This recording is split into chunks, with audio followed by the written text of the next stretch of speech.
My goodness, so much is happening in this country. It feels like in this week alone, we have seen tremendous political turning point after political turning point. The VAT increase has been reversed, or so we hear from the Minister of Finance. What are the implications of this from the perspective of Parliament? What are the economic implications? What are the political implications? We had to go live for you to react to all these shenanigans. Welcome back to SMWX. My name is Sizwe Mpofu-Walsh. If you're new around here, on this channel, we explore South African politics through interviews and analysis. Before we get started, I just want to give a shout out to the sponsor of this episode, Pace Car Rental. Pace Car Rental will help you through all your car rentals in South Africa. Make sure you use the promo code SMWX when you make your purchase, and you'll get 10% off purely because you were wise enough to follow this channel. So thank you very much to Pace Car Rental. Okay, let's get into it because, hey, this republic. Firstly, it's cold. Gabanda all of a sudden. Secondly, Minister Godongwana is making more U-turns than Usher. And there's a court case, then there's a retraction. Uncle Cyril is just like, I'm just focusing on foreign affairs. I am just ignoring domestic turmoil. You guys do what you want. I'm speaking to Zelensky and Trump. I don't see any of this drama. And we, as a citizenry, have to make our way through this. And that's exactly what I'm going to do in this episode. Firstly, I'm just going to give you a sense of the important, salient history which has built up to this point, because it's easy to forget how we got here. After that, we're rushing straight into what are the current implications, especially from a legal perspective, on whether it is actually possible to halt this VAT increase before the 1st of May. And it's a fascinating and vexing set of questions that we need to think through with political, economic, social implications. And then finally, I want to turn attention to the politics of this all. What is the status of the GNU? What's going on with the smaller political parties? Should they take credit? Should we be criticizing them? And of course, what is the implication of all of this going forward for opposition politics in South Africa? A reminder, we have our first live event coming up tomorrow. Unfortunately, tickets are already sold out, but you can live stream it. We're actually going to be speaking to Mashaba. Look at the timing of that. So make sure you catch that from around 5 o'clock tomorrow, streaming live on the channel. Okay, let's start off just a few important, salient, historical and contextual pieces. Remember, Finance Minister Enoch Godongwana came before the nation and said, oops, sorry, I have to withdraw my budget. He withdrew his budget speech because the cabinet couldn't agree on a 2% VAT increase. Fast forward, after some political crinkum-crankum and higgy-haga, we then got a new proposal of a 0.5% VAT increase in the updated budget speech. That then went to a finance committee, both of the National Assembly and the National Council of Provinces, and they effectively had to decide whether they would amend that and change VAT or agree to it and push the VAT increase through.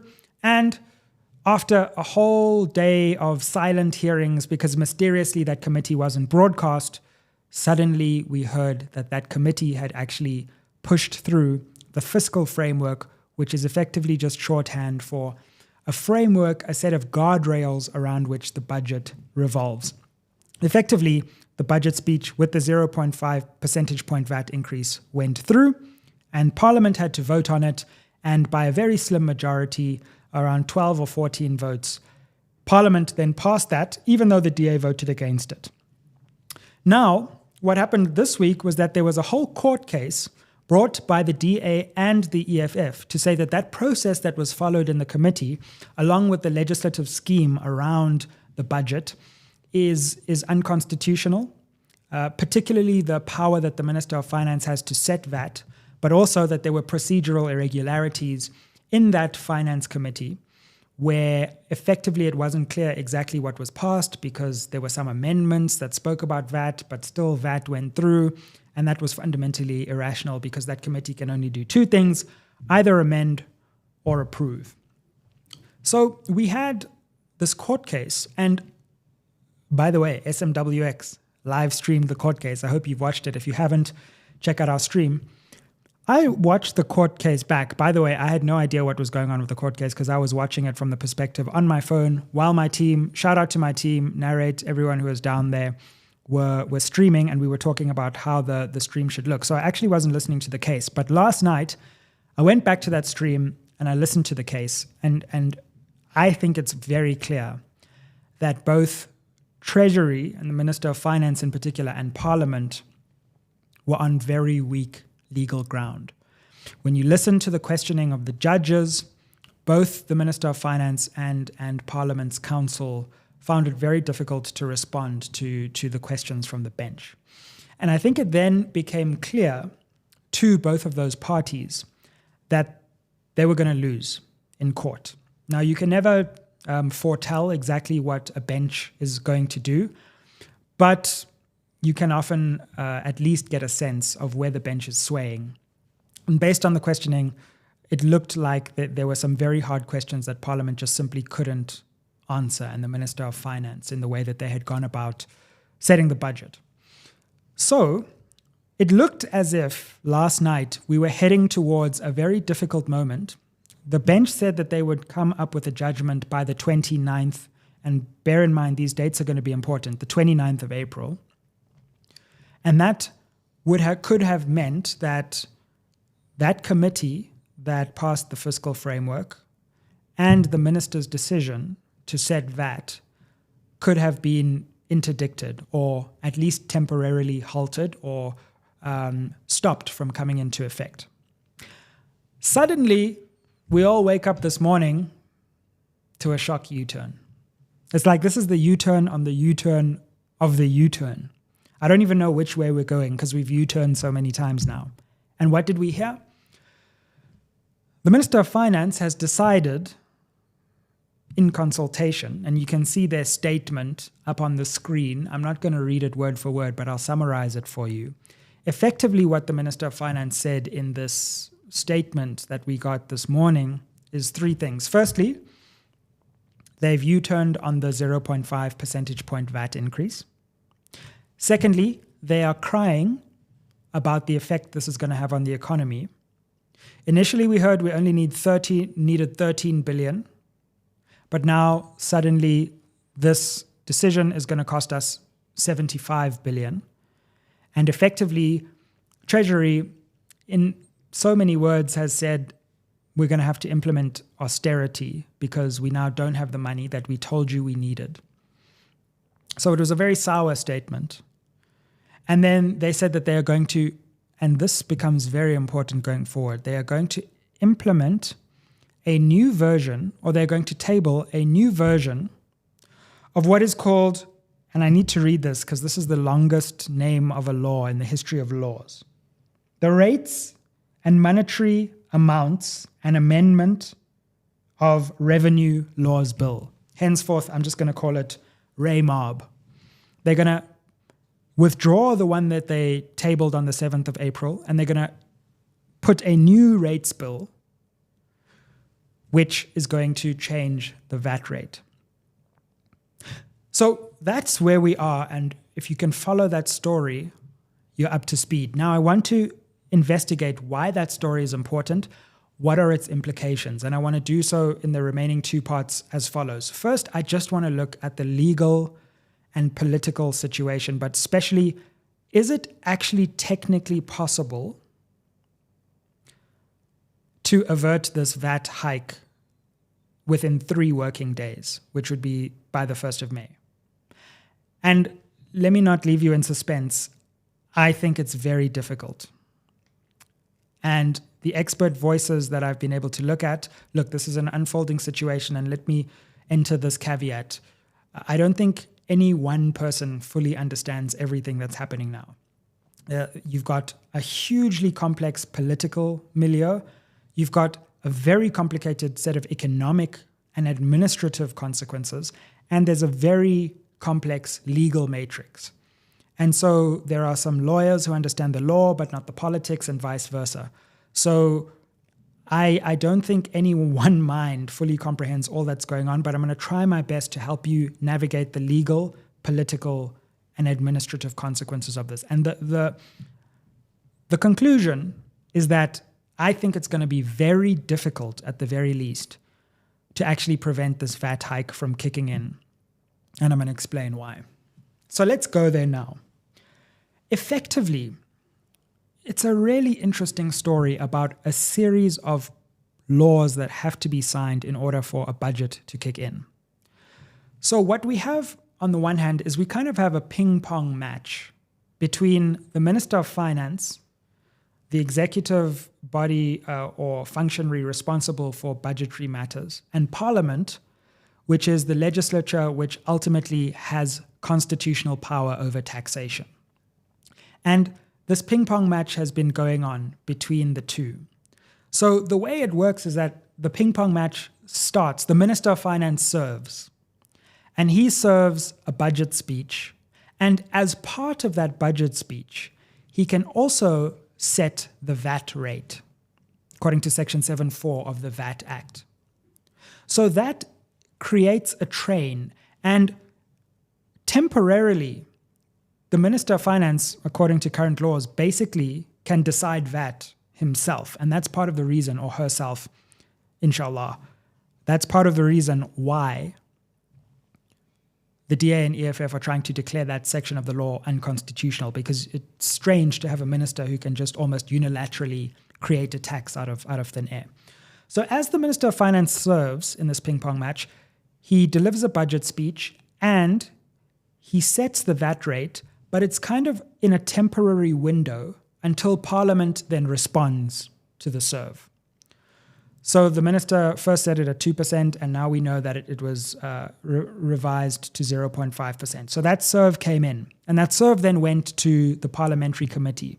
And they had to take that VAT rate and the budget and say, either we are going to return this serve by saying that there will be an amendment, or the serve goes through and there's no change to what the Minister of Finance has done.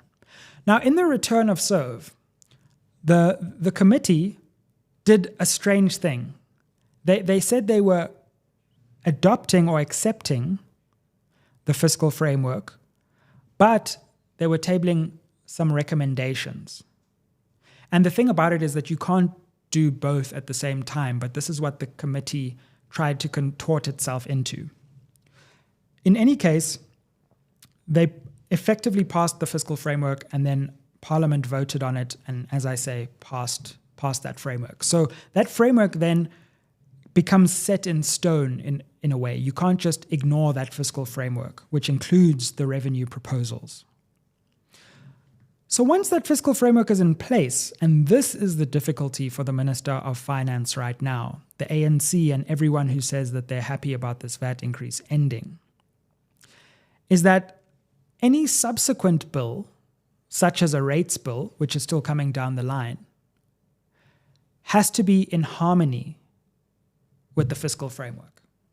Because the fiscal framework is not just the Minister of Finance's proposal, it's now been endorsed by Parliament, which currently includes the 15.5% VAT.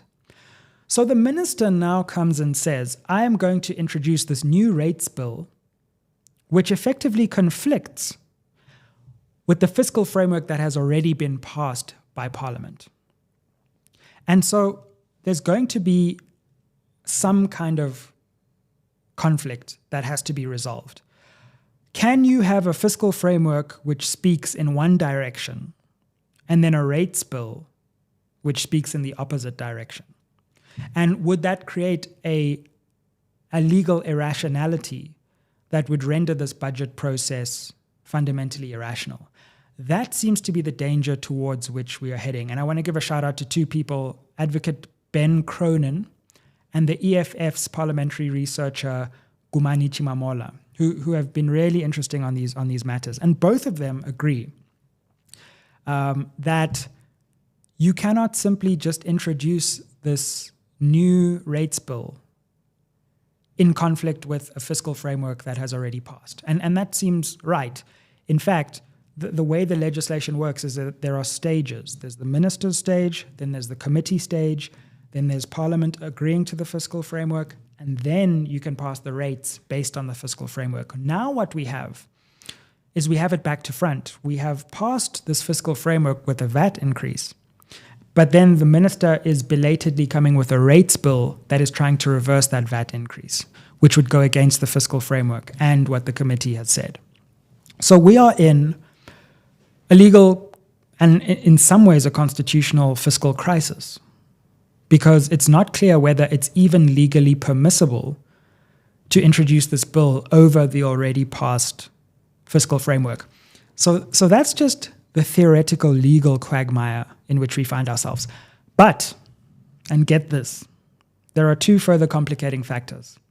One of them is time, and the other one is the Western Cape High Court. Let's speak about time.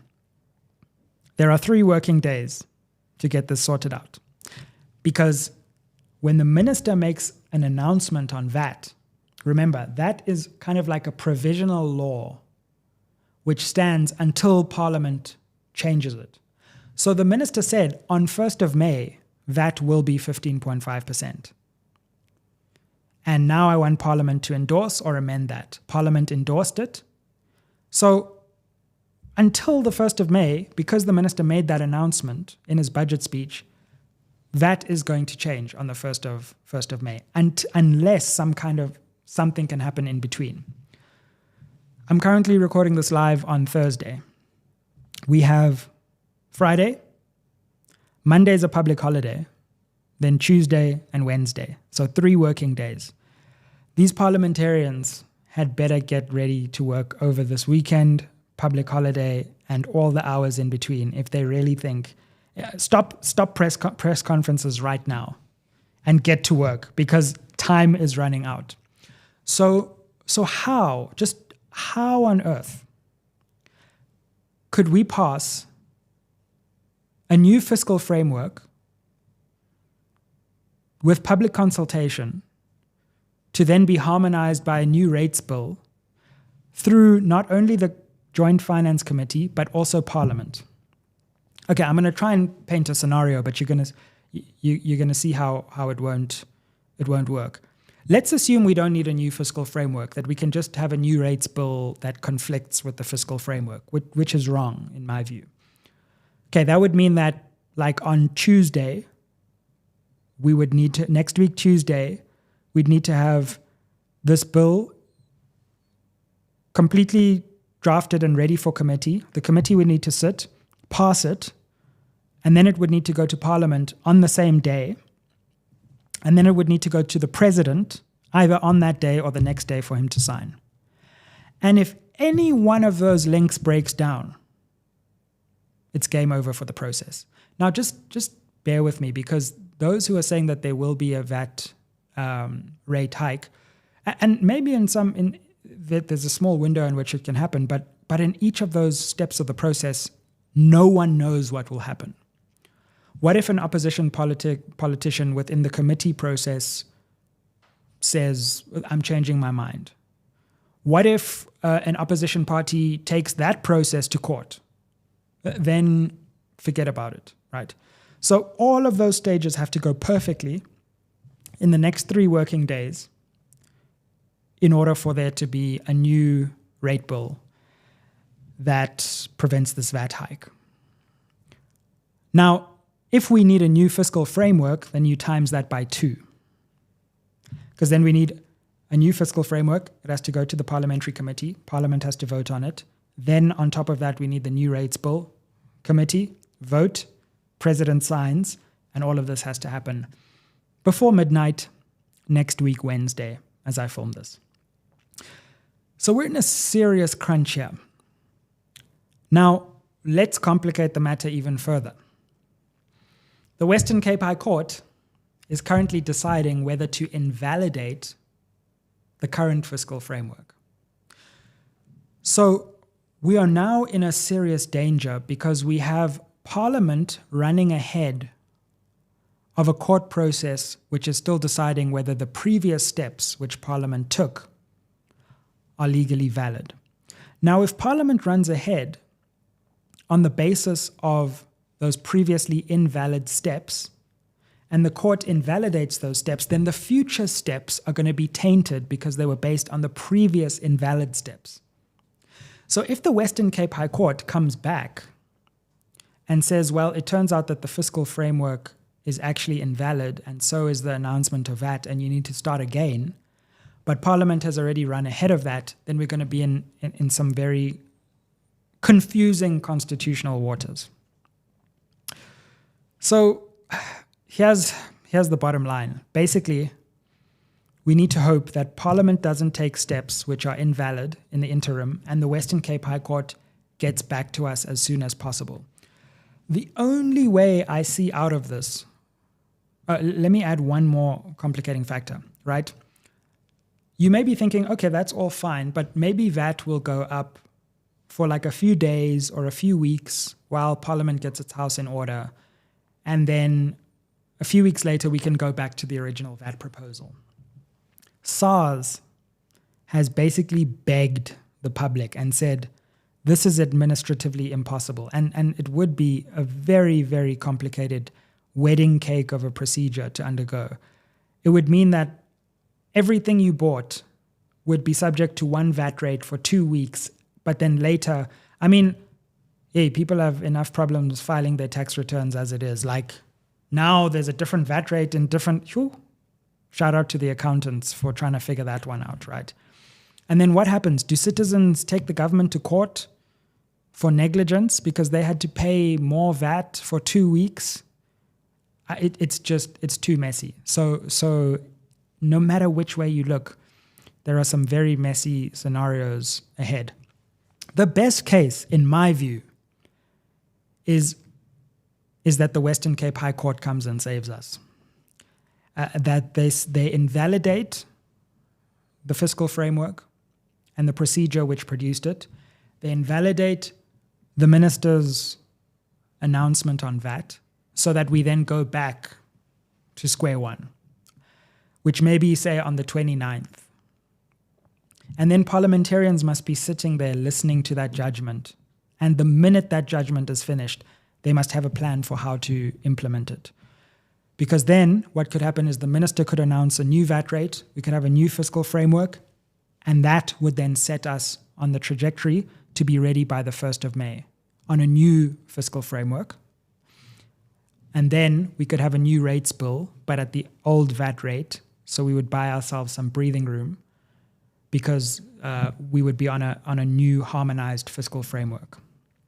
But in the absence of that, and the problem is that while the court is writing its judgment, Treasury and Parliament are running off and doing their own thing. And goodness knows what the legal consequences of what they're doing right now would be. I mean, in the worst case scenario, let's look at that. This new rates bill could be invalidated because it is at odds with the fiscal framework that was passed. In which case, now, not only do we have an invalid VAT announcement fiscal framework, we also have an invalid rates bill. And then VAT just kicks in, and then while that VAT is kicking in, we then have this legal uncertainty around how it can be changed. So as you can see, the intention that has been announced not to have a VAT increase is one thing, but an intention is not a policy, and it is certainly not a law. And so in 3 working days, we either need to go from intention to law, which is really faster than I think we've ever seen, or we're going to have a very, very worrying next few days ahead, unless the Western Cape High Court can save us. So shout out to those 3 judges. If they have the wisdom to get us out of this and quickly, they'll do a great national service. So having said that, I want to focus on what I think is the political import of all of this. And by the way, drop any questions that you have in the chat, and I'll try to get to a few questions at the end. So what have we seen? We've seen small parties jumping up and down saying, we told you so, we were right all along. Action SA, Bosa, and the likes of Rise Mzansi have all said, we told you, we were negotiating from the inside, and we've got this VAT increase halted. Well, as you can see, it's not quite that simple. We've then got the ANC also somehow claiming a victory in all of this. I don't quite fathom how This is where we are. There's a VAT increase coming. No one claims responsibility for it. And everyone says they are responsible for it not happening, even though it seems to be on its way to happening. That's the absurdity of where we are right now. So let's try and disentangle this from different perspectives. And the first perspective I want to start on is the GNU.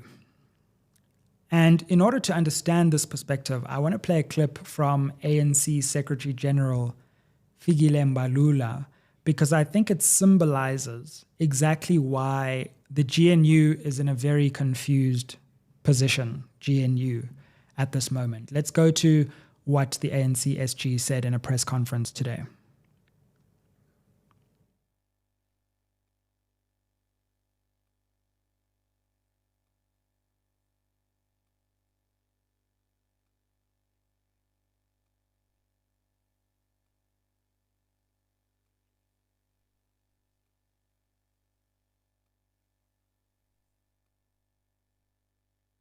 The GNU, effectively Fikile Mbalula was saying the parties, including the ANC, made representations to the Minister of Finance and somehow acted like the ANC was an opposition party requesting of the Minister of Finance that there would be a change in policy. And this is largely the way the ANC has gone about all of this. They have pretended as if they don't govern the country. They've pretended as if the Ministry of Finance and the Minister of Finance and Treasury is some alien entity that has descended from Mars to change South Africa's fiscal arrangements. And that all they can do is come with a begging bowl to Treasury and ask it to reconsider its positions.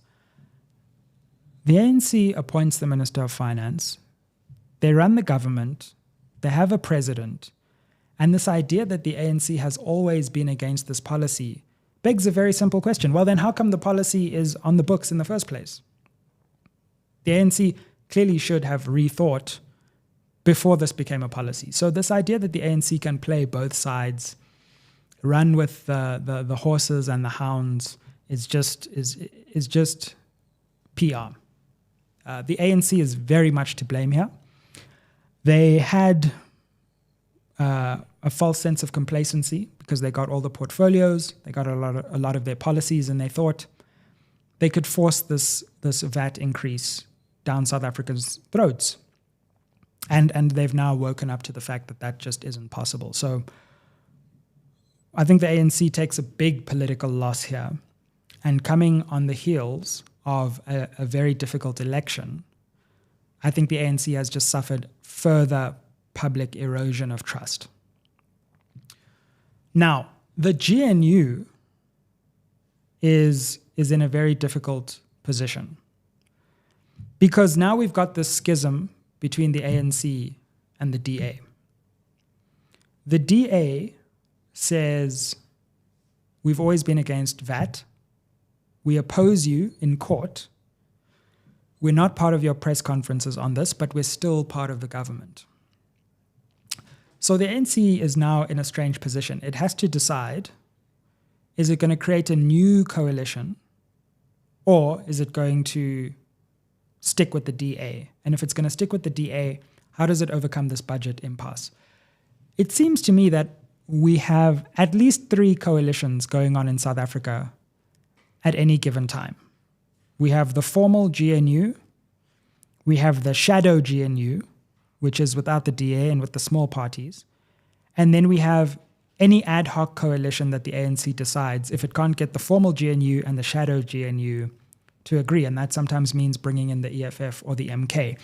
But recently, the EFF and the MK have blocked that option because they've realized that the ANC is just using the EFF and MK when it needs to and then discarding it when it's convenient.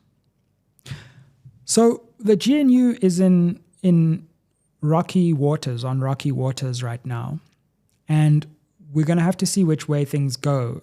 The question is, will the ANC discard the DA and try to bring in Bosa, Rise Mzansi, Action SA?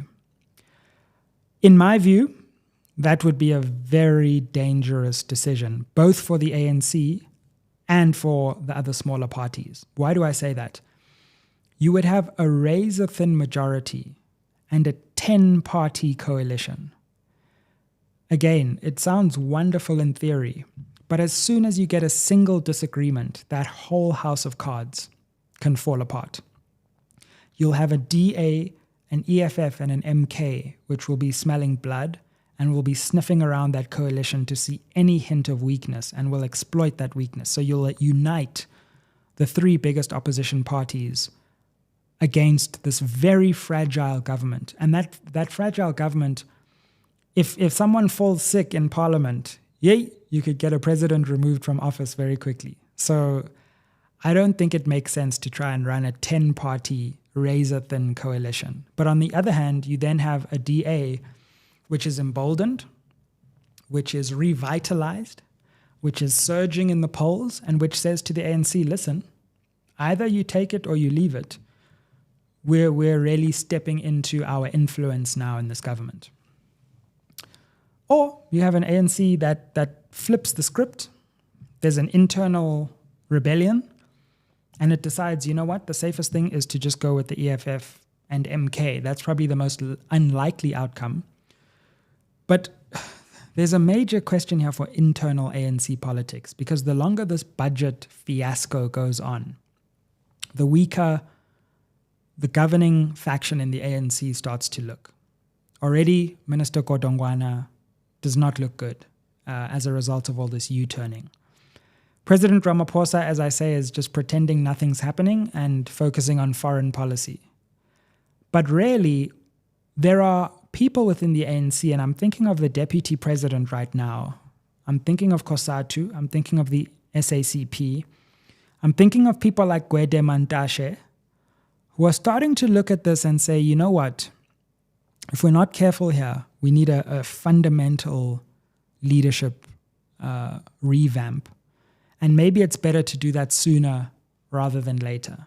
And we reset the GNU, not just with other parties, but also internally with the ANC. President Ramaphosa is probably at his weakest point right now, and he is one constitutional court judgment away from a presidential crisis. If that Phala judgment from the Concord goes against him now, it's going to be scary hours, because then we're going to have a parliamentary vote of no confidence potentially. But if it goes for him, he continues to bob and weave and cobble together different coalitions. But the fact of the matter is that this idea that we have this strong, united government of national unity is a farce at this point. Smaller parties. We saw Herman Mashaba, for example, coming on screen and saying, he would like to stand up and announce, and I'm going to be talking to him tomorrow, so I look forward to that conversation, but saying, South Africans, Musi Maimane as well, we told you so. Basically, we promise you that there will be no VAT increase on the 1st of May. Here's the thing. I wouldn't be too quick to gloat if I was these smaller parties. And here's the reason. Even if the VAT hike, let's say, doesn't take place on the 1st of May, this decision of smaller parties to back this fiscal framework has put us in this procedural and legal crisis. And so it would have been much easier and much cleaner if they had just rejected the fiscal framework outright from the outset and then told the ANC to go back to the drawing board with a new fiscal framework, and we would then not have all of this confusion. So I'm not so sure that they're out of the political woods yet. There's a lot of spin doctoring going on. There's a lot of narrative imagination going on. But the fact of the matter is that even in the best case scenario where a miracle happens and there's no VAT increase, these smaller parties who rescued the ANC through the fiscal framework have a lot to answer for in terms of the uncertainty they have created. They purported to be resolving uncertainty. By at least giving us a fiscal framework, they've only exacerbated uncertainty, because it's 10 times more uncertain now than it would have been had they just rejected the fiscal framework. So I'm not dishing out any credit to any of these smaller parties just yet. What I will say is that it seems that the EFF and DA court case played quite a decisive role in all of this. Internal ANC politics for sure, as I've said. But when it became clear in that hearing that Parliament and the Minister of Finance didn't have a very strong case, I think that sobered the minds of many politicians, and they have now tried to preempt an embarrassing defeat. So as far as VAT is concerned, EFF has been very consistent on this. The DA, very consistent. And MK has also been consistently against it. So those three parties, I think, have at least shown themselves to be consistently against the VAT. You've then got a group of parties who have kind of been in between, and then you've got the ANC, which is most culpable because it actually created this VAT proposal in the first place. One final word on the economic implications, because while we talk about the political intrigue and the legal uncertainty, we have an economy right now which is gasping for air. And the last thing we need, I was told that this GNU was going to bring stability. It was going to bring market certainty. And what we've had is market turmoil and chronic instability. And that's bad for the economy. And one just shudders to think what might happen to the rand, what might happen to the yield on 10-year bonds, what might happen in the medium term to the growth rate if we go into a crisis where VAT increases and then Parliament scrambles to unincrease it. And we have this whole economic, political, and legal crisis. So I think a lot of economic uncertainty ahead at a time when South Africa desperately needs a stable, decisive government. I don't know what doomsday was supposed to be, but this is starting to seem very close to doomsday because things are just floating around and there's no certainty at any point. It's just lurching from crisis to crisis, trying to cobble together one coalition, then another coalition. And in the long term, we really can't govern the country like this. I would much rather just have a stable coalition of three parties, whatever three those are. If it's ANC, DA, IFP, and they say it's the three of us and we're going forward, or if it's ANC, EFF, and IFP, or ANC, whatever the three is, let's get three solid parties who only have to have a trilateral discussion and govern decisively, because this 10-party thing is not working. It's not working. And the sooner we accept that, in my view, the better. Well, we in the media, I'm sorry to say, are the only people benefiting from all of this drama. Let me see if there are two questions I can take before we wrap this up. Producer Oratile, anything coming through on the chat? Top two? Alexander van Twisk asks, a lot of parties are claiming victory. Yeah. What is Dr. Mpofu-Walsh's opinion of who actually brought about this U-turn? Sure. As I say, number one, I'm not convinced it's a U-turn yet. Who do I think should take credit? Like I say, definitely not the ANC, not the smaller parties up until this point, because they've put us in this procedural knot. I would say if there's any credit to go around, I would give it to the DA, the EFF, and to a lesser extent MK, because they weren't involved in the legal aspect, but they've been consistently against VAT. Which is funny, because you wouldn't think of those three parties being together on anything. But the strange thing about this VAT proposal is that it's united Jacob Zuma, Julius Malema, and Helen Zille. So go figure. Tebogo asks, do you think the DA will be kicked out of the GNU by the ANC? And how will the DA then vote in the next... So the budget still has a division of revenue and the appropriation. So I think when we get to that stage, if VAT is off the table, the VAT increase, then you could see the DA coming back to support a coalition budget. But to be honest, I'm going to say I just don't know. I just don't know at this point. My instincts gun to my head tell me that the DA is going to stick around for a bit longer and weigh its options. And President Ramaphosa as well is still going to weigh his options. Because I think the idea of, as I say, a very tenuous 10-party coalition without the DA is a road to ruin for the ANC. So my hunch is that the DA will stick around, but I think in the medium term, if you're asking me if this coalition has longevity, I don't think so. Sooner or later, it crumbles. If it doesn't crumble now, it crumbles when the Concord rules on Phala Phala. If they make it through that, it probably crumbles after the local government election. If it doesn't crumble then, it crumbles by the ANC elective conference. So, look, all coalitions crumble. And that's the funny thing about coalitions. They feel like they're eternal, but none of them is eternal. So what we do know is that this coalition will crumble. The only question is when it will crumble. I think it's soon, but I don't think it's like now or today. Cool. Should we take some more? Yeah, last two. Yeah. First, there's a question, a bit of conspiracy. Don't you think it's a deliberate step taken by the finance minister to protect his face and his ministry while knowing, which is this VAT reversal, while knowing very well that there's not enough time to reverse the VAT hike? Secondly, do you think that Action SA can make a reputation comeback, or do you think they've thrown away their next election by voting for the fiscal framework? Well, in terms of the conspiracy theory, I tend to stick away from conspiracy theories if there isn't a lot of evidence, but it's plausible. But at the same time, why would the Minister of Finance have gone through all of this? He had lots of opportunities to save face up to now. So my view is more that the political writing and the legal writing was on the wall.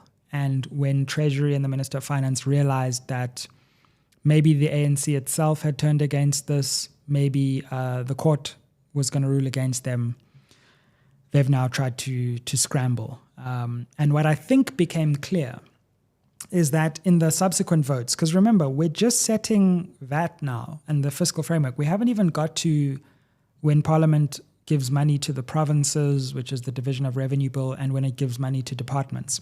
I think what became clear is that opposition parties said to the ANC, if you ram home this VAT thing, we're not going to support your Division of Revenue Bill and Appropriations Bill.